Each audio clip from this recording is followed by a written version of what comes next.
שלום לכולם, אנחנו בשיחת הוועידה של סופרגז, דקה 2 ומתחילים.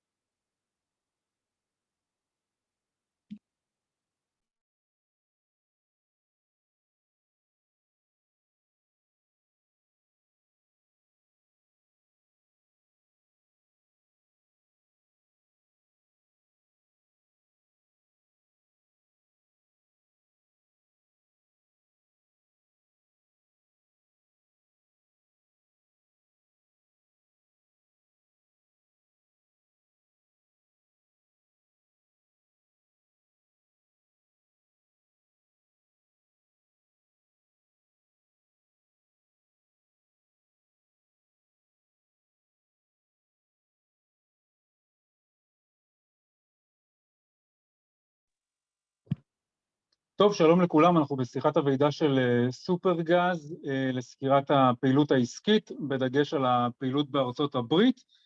אני כבר אומר, שאלות אפשר לשלוח באמצעות הצ'אט, גם במהלך המצגת, החברה תתייחס בסיום הדברים. זהו, ואני אעביר את רשות הדיבור לכפיר נבון, המנכ"ל. כפיר, בבקשה. שלום לכולם.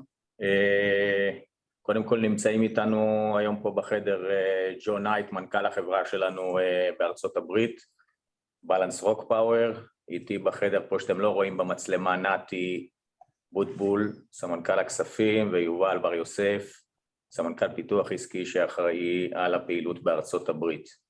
אנחנו עושים את המצגת הזאת, מנצלים את ההזדמנות שנמצאים פה הנהלת בלנס רוק, החברה השותפה שלנו בארצות הברית, ואנחנו מנצלים את ההזדמנות שהם כאן בשביל להרחיב רגע את הידע ולהעביר לכם רגע אינפורמציה על מעשה מה קורה שם ומה אנחנו עושים שם ומי זאת החברה הזאת.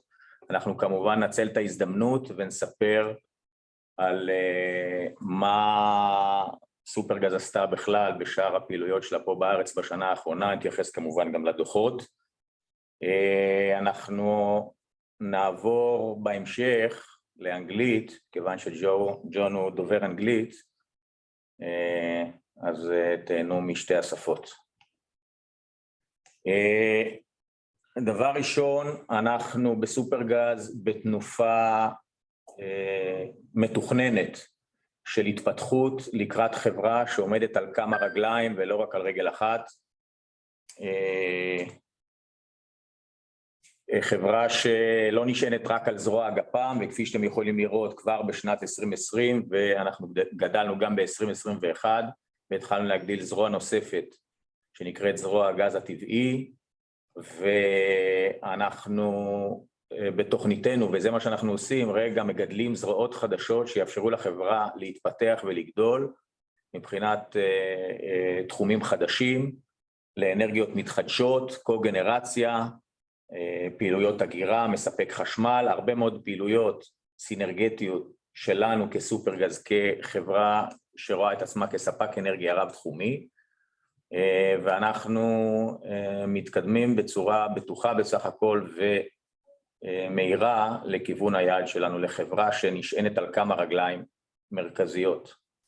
קצת על האירועים המרכזיים שקרו בחברה בשנה האחרונה, שמקרבים אותנו לאן שאנחנו רוצים להיות. אחד זה נכנסנו לפעילות הסולרית בישראל, קנינו חברה גם יזמית וגם קבלנית, השקענו שם כ-45 מיליון שקלים, שוב זה עד דצמבר שנה שעברה, חברה שמתרכזת, אני מזכיר, בעיקר בפעילות גגות. רכשנו 30% בחברה האמריקאית בלנס רוק פאוור, נדבר על זה ונרחיב על זה בהמשך, עם השקעה של כ-125 מיליון שקל. הפעלנו כבר כ3 מתקני קוגנרציה שעובדים ומספקים קיטור וחשמל ללקוחות קצה שלנו. השקענו שם כ-45 מיליון שקל עד סוף 2021. נכנסנו לתחום ההגירה, גם הגירה לרשת וגם הגירה בחצרי הלקוח, ללקוח הסופי. מתכתב עם תחילת ביצוע פרויקט מיקרוגריד שלנו אצל לקוח בשם אורבונד, שאצלו למעשה יהיה הספקה גם של אנרגיה סולרית, אגירה, קוגנרציה משולבת. הכפלנו את מספר האוטובוסים שאנחנו מתדלקים במונעים בגז טבעי, לכ-300, קיבלנו רישיון לספק חשמל והתחלנו לספק חשמל בעיקר ללקוחות מסחריים, אבל גם למעט פרטיים, והתקשרנו בהסכם למכירת ההחזקה שלנו בחברות חלוקת הגז הטבעי, סופרג'י, חדרה והעמקים והמרכז, לשפיר, שאנחנו מקווים שיגיע לפרקו בחודש הקרוב. קצת סופרגז במספרים, אז אפשר לראות שההכנסות שלנו גדלו, נדבר על זה מיד. היחס הון למאזן הוא יחס יפה, אפשר לראות שהחוב הפיננסי שלנו כ-500 מיליון שקל, גדל מאוד בשנה האחרונה, בעיקר, כפי שראיתם בשקף הקודם, השקעות גדולות מאוד של מעל 200 מיליון שקל, בעיקר בקוגנרציה ובפעילויות הסולריות. זה ככה בגדול עלינו במספרים. אפשר לראות, אחד מבחינת ההכנסות שגדלו, הם גדלו משתי סיבות, אחד זה מחירי האנרגיה שעלו מאוד בשנה הקודמת וממשיכים לעלות גם בשנה הזאת, אבל יחסית לשנים קודמות מחירי האנרגיה עלו והגדילו את ההכנסות. הירידה שאפשר לראות באיבידה וברווחיות נובעת בעיקר משני דברים, אחד זה ירידה ברווחיות בתחום הגפ"ם, גם בשל מחירי האנרגיה הגדולים וגם הגבוהים, וגם רמת התחרות, והחורף החלש היה, לא החורף הזה שהיה מאוד יפה, אלא החורף שעבר שהיה חורף מאוד מאוד חלש. אלה שלושת הדברים שגרמו לקיטון ברווחיות בגפ"ם. רווחיות שקוזזה למעלה עם פעילות הגז הטבעי והחשמל שצמחה, זה בנוסף להשקעות גדולות או הוצאות גדולות שאנחנו מוציאים בפיתוח התחומים החדשים, שעדיין לא מניבים ויביאו תנובה בשנים הבאות. ככה קצת רגע בשביל להבין מה קורה בחברה, אז חילקנו רגע את הרווחיות, את האיבידה בגפ"ם, לעומת הגז הטבעי והקוגנרציה. אפשר לראות רגע את המגמות ההפוכות, מה שדיברנו רגע בגפ"ם, שוב הירידה ברווחיות, בגלל עליית מחירי האנרגיה, לעומת הגז הטבעי. מה קרה לנו? סליחה, יש מסך? כן, רואים, זה בסדר. כן, אנחנו הפסקנו לראות, אז אנחנו נשים לנו מחשב קטן. לכם הסליחה, שנייה.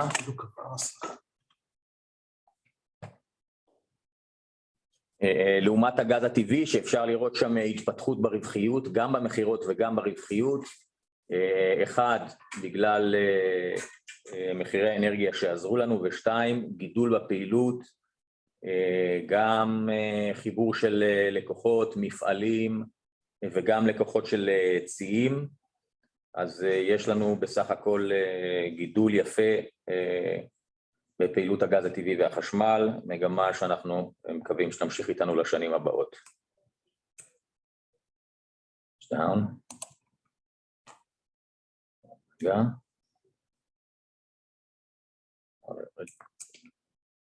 just a moment. לא יורד לי. אני לא מצליח להוריד אותו. אני גם לא יודע מה רואים שם. עכשיו אתה בארצות הברית. מה זה? איפה? אני בשקף הנכון? זה תרד אחד למטה. תרד אחד למטה? זה? ככה? כן, אבל אני לא יודע באיזה שקף אני פה יובל. עכשיו אתם מבט ל-2022, זה השקף שרואים. כן, שנייה, תכף המצב שלנו ידלק. המסך נחבר, שנייה רגע. אורייט, בסדר גמור, אז אנחנו מתקדמים לקראת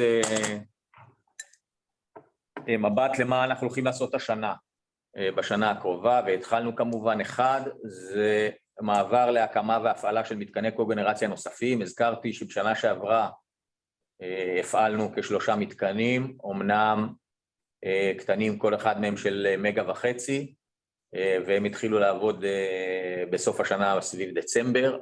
עד סוף השנה אנחנו מקווים שיהיה לנו בין 7 ל10 מתקנים, בסך הכל כ20 מגוואט מניבים עד סוף השנה, גידול גדול. השקענו כבר ברבעון הנוכחי עוד כ15 מיליון שקל בפיתוח התחנות, ואנחנו צפויים להשקיע עד סוף 2023 עוד כ-90 מיליון שקל בתחום הקוגנרציה. מבחינת הפיתוח של בלנס רוק פאוור, החברה בארצות הברית, יש לנו תוכנית להגיש בקשות ל2 ג'יגוואט, בקשות חיבור לרשת עד סוף השנה, ולחתום על הסכם PPA ראשון.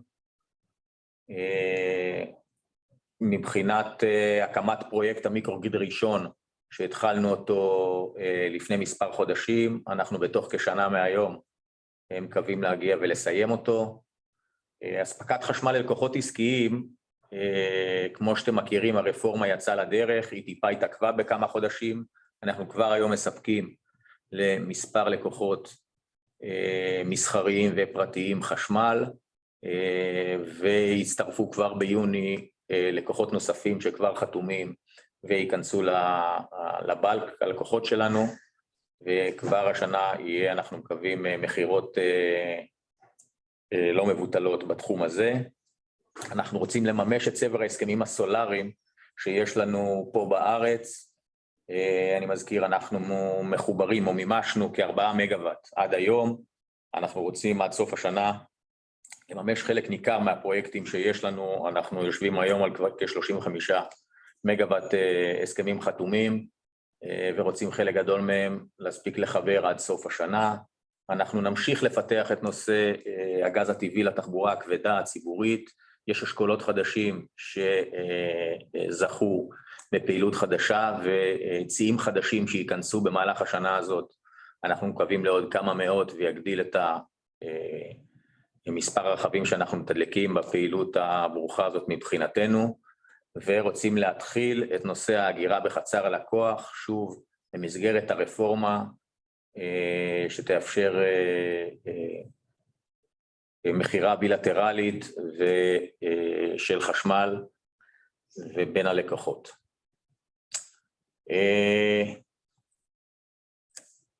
הקדמה לפעילות בארצות הברית, לפני שאני מעביר את השרביט לג'ון. אז אחד, אנחנו חיפשנו בשנה שעברה חברה למעשה שתוכל לעזור לנו להתפתח בצורה מהירה וגדולה, נקרא לזה מסיבית, בתחום האנרגיות המתחדשות. פה בארץ הצמיחה היא יותר קטנה והשוק רווי ומלא מתחרים. חיפשנו בהרבה מאוד מקומות, ובסופו של דבר החלטנו להיכנס לשוק האמריקאי. מצאנו שותפים מאוד מאוד מעניינים, בעלי ניסיון, חברה של יזמים, שפועלת בעיקר בחוף המזרחי, מה שנקרא מרכז ומערב, ארצות הברית, דרום מערב ארצות הברית. אנחנו רכשנו כאמור 30% מהמניות תמורת $25 מיליון. יש לנו כוונות להתפתח בהמשך ולרכוש חלק מהפרויקטים האלה ולהחזיק בהם בעצמנו. התחייבנו פה גם לממן את החברה הזאת ב5 שנים הקרובות ולהעמיד לה ערבויות נדרשות, בעיקר עבור בקשות חיבור. זה בגדול מה אנחנו חיפשנו בארצות הברית, מאוד מעניין מבחינתנו. לפני שאני מעביר לג'ון, אז נמצא here with us today Mr. John Hyde, the founder, one of the founders and the CEO of Balance Rock Power. As you can see, John worked in the last 16 years in many of the companies that everyone that's familiar with the renewable energy business in the States familiar with. John will give us his words and explain a little bit about who is Balance Rock and about the American market of renewable energy. Okay, John. Thank you, Fir. It's good to be with everyone. Thank you for your time today. I want to talk a little bit about who we are, but also talk about the development process within the United States and how we go about creating value for our customers and for our shareholders. Balance Rock Power, we focus on utility scale development of projects, both on the solar plus storage, and standalone storage. Utility scale we define as where we develop projects for our customers being the utility companies, or large corporate buyers. Average project size in our portfolio is about a $250 million power plant and larger. We are focusing on that market because in the United States, we have an influx of retirement of coal plants and gas plants, especially in the Western United States. And we need to replace that generation and capacity with new renewable energy. The drive towards renewable energy is being driven by its low-cost solution compared to traditional generation sources. So how we go about doing that, we site the project by looking for opportunities to transmit that power on the existing transmission grid. And then we will acquire the land through options to purchase or long-term leases for the life of the asset. We assume the useful life of the project is going to be 40 years. We'll also then go through the environmental permitting process, the interconnection process, site optimization, and power marketing. And we'll go through this in a bit, but it takes approximately 4 years to go through that process. Our strategic goal within Balanced Rock Power is to keep the team relatively small and leverage outside expertise and partners to drive growth within the marketplace. By keeping the team small, we can be more strategic in our decision-making and being laser focused on the projects that we have in our portfolio. The value of having a partner such as Supergas is they bring the financial resources necessary to develop these projects. They're not cheap to get to the point of construction. We'll spend anywhere between $2 to $8 million per project to get it to the point of construction. Plus, we need a letter of credit facility in order to secure the power purchase agreements with our customers. The team was founded by 4 individuals, including myself. Dana Diller is our Chief Commercial Officer, Eric Hafner is the COO, and Grant Keefe is the CFO. We've all worked together over the years in various capacities. And most importantly, we have about 75 years of experience within the US marketplace and have developed roughly 7,500 megawatts of operating power plants in the United States.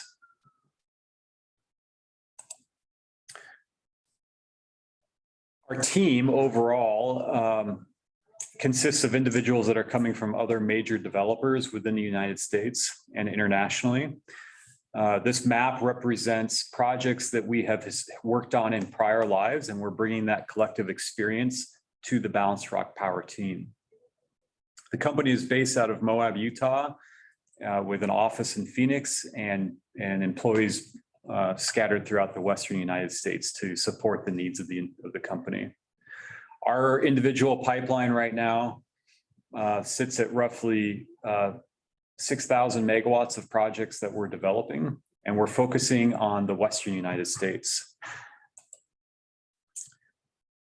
This is where our projects are right now.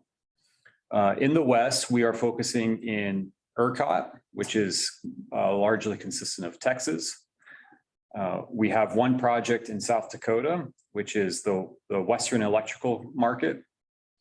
And then we have projects in Colorado, Arizona, Idaho, Nevada, and Oregon that we're working on. Also in WEC and projects in the CAISO market. CAISO is largely consistent of California, but also has small slivers of land in Nevada and Arizona. We like to develop projects that are on what we call the seam of these various transmission systems. The seam would be where we could interconnect a project either in the CAISO or California market or into WEC. That gives us multiple opportunities to find a buyer for that power. On top of our solar pipeline, we have several thousand megawatt hours of projects that are storage under development that are either standalone storage projects or co-located with our solar projects. We have one signed interconnection agreement that we obtained through an acquisition of a project that occurred last fall. And we have another 2 gigawatts of interconnections filed currently, or 1,300 megawatts filed currently with 2 gigawatts to be added this year. To note is where we think this pipeline will progress to over the coming years. So we believe that we will have projects reaching notice to proceed of construction, the first project in late 2023, and then scaling that up over time as we start to monetize the portfolio of projects.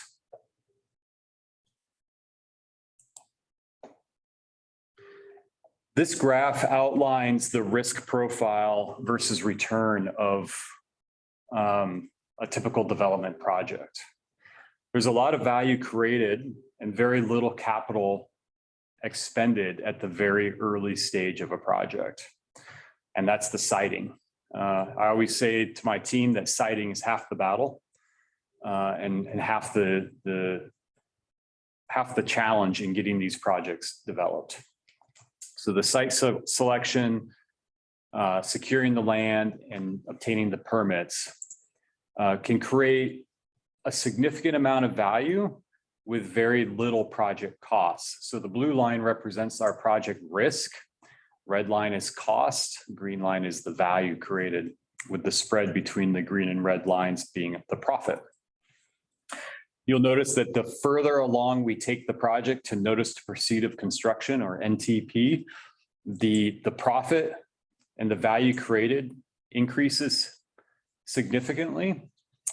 And then there's a little bit of a risk at notice to proceed of construction that bumps up. That's really driven by the procurement of equipment and the fact that you're signing long-term construction contracts to build this project.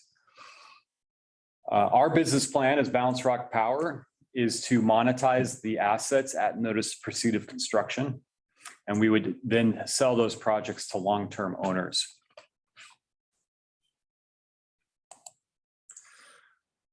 Typical development timeline is 20 to 40 months. Within Balanced Rock Power, we split the management of our portfolio into 4 tiers. We do this for risk control measures, and it's a great way to manage our pipeline through notice to proceed. So our investment committee reviews these projects every time it goes to tier 1, tier 2, tier 3, and tier 4 to make sure that we are investing the capital necessary to develop the project and taking the appropriate risks to make the project happen. Tier 1 is the most risky. That's where we're siting the project. We're doing indicative power flow models, cost estimates, and the market analysis. It's a relatively short time frame. It's 3 to 4 months to make that happen. And then as the project progresses through the tiers, the timeline starts to increase through to tier 4, but the risk will decrease. However, the capital required to take them on from tier 2 to tier 3 and tier 3 to tier 4 goes up significantly, like the previous chart showed. And that's why it's extremely important for our team to manage that cash flow and manage the risk profile associated with that.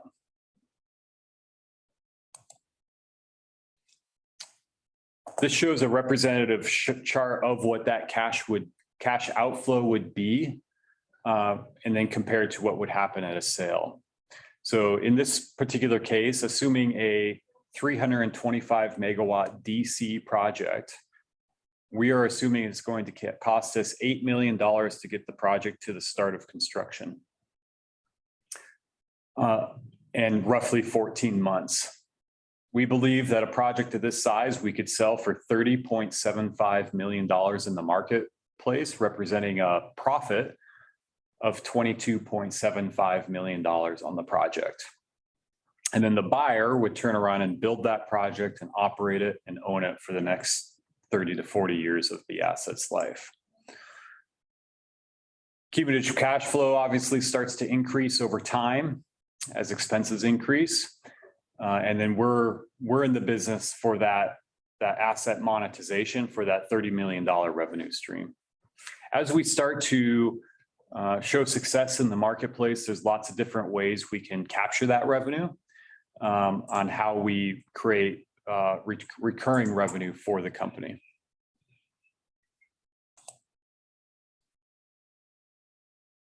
So what's happening in the US market? A lot right now.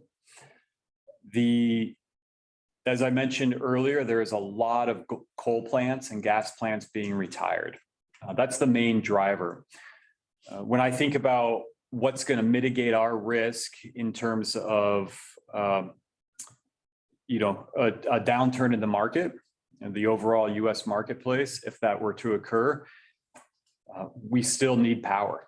We have power plants retiring, and we're not talking about one or two, it's gigawatts and gigawatts of power plants that are going to be coming offline over the next 8 years.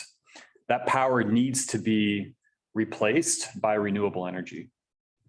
In addition to that, in the Western markets, if we start to see additional droughts happening or fires or events that could cause failures to the power grid or to the power plants, there's going to be additional resources that need to come in to fill that need. Historically, solar has been expensive. Fortunately, in the United States, we've had great incentives that have helped spur the industry. Those incentives have done a phenomenal job in allowing us to scale, which has thus driven the price down on the price per watt. In 2009, we were seeing build costs at $3 to $3.50 a watt, and now it's below $1. There's obviously risks in what's going to happen. We're seeing a slight uptick in construction costs right now. Fortunately, for Balanced Rock Power, we don't have long-term contracts in place to sell power at this point. So we're not having to go and renegotiate our revenue contracts like our competitors are needing to.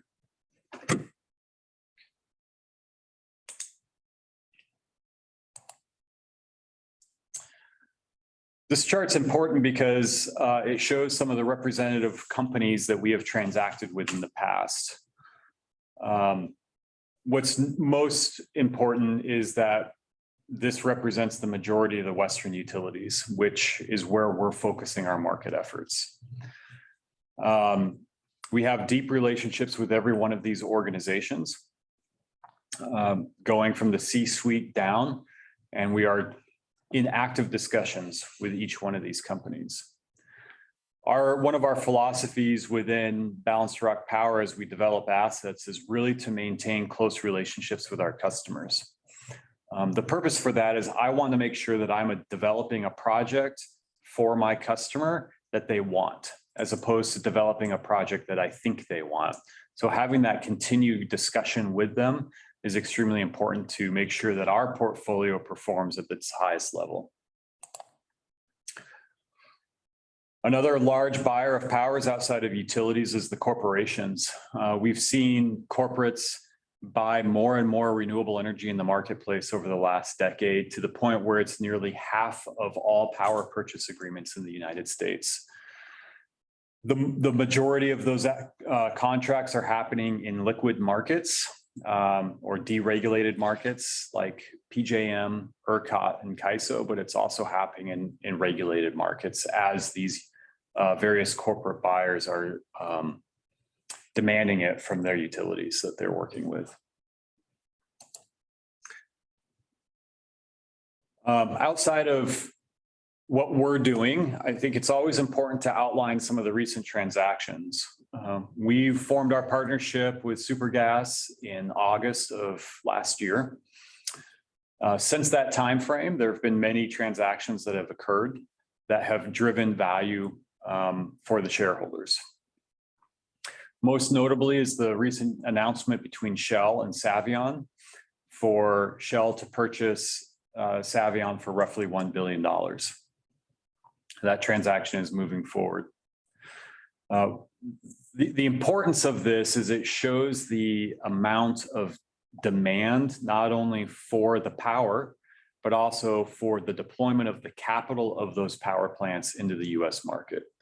Our market is large. The CAISO market, which serves California, is roughly 45 gigawatts, and that's just one transmission system in the United States. So we view that the scalability is enormous, and we're seeing other investors seeing that, having that same view, which is driving this demand for the deployment of capital. Right. שאלו אותנו מעט שאלות, אז אני אתחיל רגע מהשאלה הראשונה. In English, somebody asked about the funding BRP, how much money Supergaz bring into BRP to fund the activities. So until right to the end of 2021, it was about $12 million, and the number for today is about $15 million. שאלה נוספת ששאלו, אני חושב שעניתי על זה, דיברתי על זה, ואני אגיד שוב, מה היקף ההשקעות שצפוי לנו בקוגנרציה. אז אני אומר, עד סוף 2023, אנחנו צפויים להשקיע בין 90 ל-100 מיליון שקל נוספים על מה שהשקענו היום, ואנחנו צפויים לחבר עד סוף השנה כ-20 מגוואט במצטבר, באזור 7 מתקנים, וסוף 2023 אנחנו נהיה סביב 45-50 מגוואט מותקן ועובד. זה הצפי לשנתיים הקרובות.